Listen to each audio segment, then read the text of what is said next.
حضرت ابو بکر صدیق رضی اللہ تعالیٰ عنہ کے بارے میں میرے نبی پاک علیہ السلام نے فرمایا، اگر میں اپنی ساری امت کا ایمان ترازو کے ایک پلڑے میں رکھوں اور اکیلے ابو بکر کا دوسرے پلڑے میں رکھوں تو ابو بکر کا ایمان پھر بھی وزنی نکلے گا۔ جناب صدیق اکبر کے خیالات ایمان کی پختگی پھر بھی وزنی نکلے گا میرے ابو بکر کا ایمان۔ حضور فرماتے پتہ اس کا ایمان کس طرح کا ہے؟ حضور کیسا ہے؟ فرمایا میں نے جس کے سامنے بھی دین پیش کیا، جس کے سامنے بھی اسلام پیش کیا، اس نے دلیل مانگی، معجزہ مانگا۔ ابو بکر کے سامنے جب میں نے دین پیش کیا تو اس نے کوئی چیز ہی نہیں مانگی، فوراً کلمہ پڑھ کے مسلمان ہو گیا۔ دیکھ داکھ کے آتے ہیں، وہ دیکھ کے سودا لیتے ہیں، اس کا بن دیکھا سودا ہے، اس کا ایمان۔ نبی پاک نے تو حضرت عمر کو منع کر دیا تھا کہ تو نے تورات نہیں پڑھ دی۔ یہاں لوگ ٹیوب کھولتے ہیں، کہتے ہیں یہ مثبت بات ہے، اب جس نے منفی کی ہے اس کی بھی طرح سن لیں۔ اکثر کہتا ہوں، میں کہتا ہوں ہماری قوم کو روز الجھایا جاتا ہے، چار بندے ٹاک شو میں بٹھائے جاتے ہیں، علیحدہ علیحدہ وہ سارے بات کرتے ہیں، نتیجہ کوئی نہیں نکلتا، شو ختم ہو جاتا ہے۔ جو سننے والا وہ الجھا ہی رہتا ہے، پتہ نہیں صحیح کون۔ یہ الجھاؤ کا زمانہ ہے، لوگ بھی الجھنا پسند کرتے ہیں۔ ابو بکر صدیق کا عقیدہ یہ ہے کہ ایک در پڑھیے، محکم پڑھیے تے ایک دے ہو کے مریے، ایک ایک حرف سجن دے نا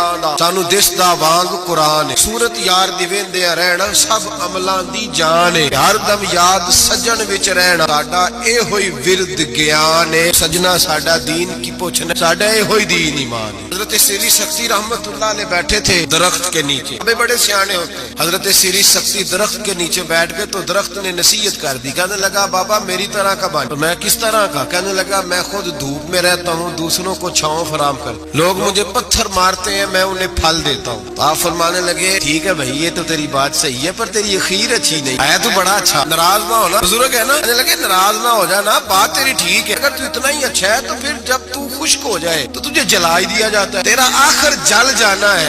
تو کہنے لگا میرے اندر خوبیاں بڑی ہیں، ایک خامی ہے، اس کی وجہ سے میری اخیر میرا انجام اچھا۔ آپ نے فرمایا وہ کیا؟ کہنے لگا میرے اندر خامی یہ ہے کہ جدھر کی ہوا ہوتی ہے میں بھی ادھر کا ہی ہو جاتا ہوں، لہذا میرا انجام اچھا۔ یہ ادا میرے اللہ کو میری پسند، یہ نہیں پسند اسے میری ادا، لہذا جب میں ختم ہو جاتا ہوں پھر جلایا جاتا۔ حضرت ابو بکر صدیق رضی اللہ تعالیٰ عنہ کا طریقہ یہ ہے کہ انہوں نے کلمہ پڑھا، اور کلمہ پڑھنے سے لے کر وصال ظاہری تک ایک لمحہ بھی ایسا نہیں اس وقت جناب صدیق اکبر نے دین ایمان کے بارے میں نبی پاک سے کوئی سوال کیا، جو حضور نے کہہ دیا ٹھیک ہے۔ حضرت ابو بکر صدیق سوال کوئی نہیں، پانی پرن سویلیاں رنگا رنگ کڑے چی پریا اس دا جانیے جس دا۔ حضرت عمر کی حدیث ہے، اب فرماتے ایک مقام ایسا آیا تھا کہ سارے صحابہ پریشان ہو گئے اور سب کے ذہنوں میں سوال تھے، سب کے سب پریشان۔ 1500 صحابی ہیں، نبی پاک نے خود احرام بندوائے، فرمایا احرام باندھو عمرہ کرنا ہے۔ میقات مدینہ سے احرام بندھ گئے، صحابہ نے تیاری کر لی، لبیک پڑھتے ہوئے حدیبیہ کے مقام پہ پہنچ گئے۔ قریش مکہ نے روک لیا، ایک دو چار بندے نہیں